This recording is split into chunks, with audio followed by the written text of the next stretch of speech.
A Russian Coast Guard ship rams a Ukrainian tugboat.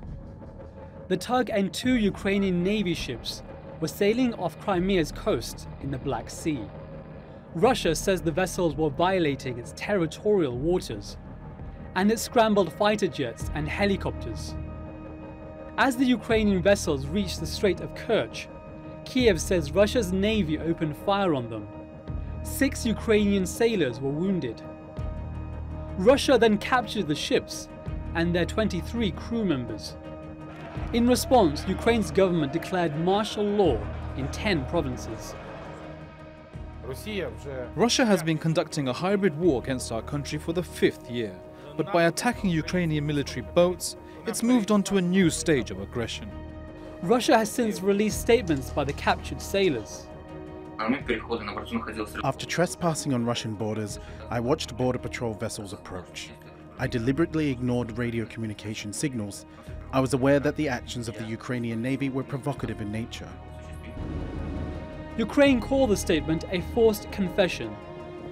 The incident has provoked global criticism of Russia. Impeding Ukraine's lawful transit through the Kerch Strait is a violation under international law. It is an arrogant act that the international community must condemn and will never accept. NATO Secretary General has called for the sailors to be freed, and Estonia has urged more sanctions against Russia. There have been anti-Russia protests in Poland and across Ukraine. Ukrainian nationalists attacked the Russian consulate in the city of Kharkiv.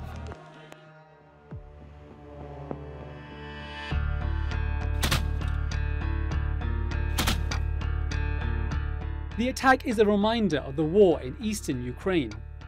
Since 2014, Ukraine's military has been fighting pro-Russia separatists.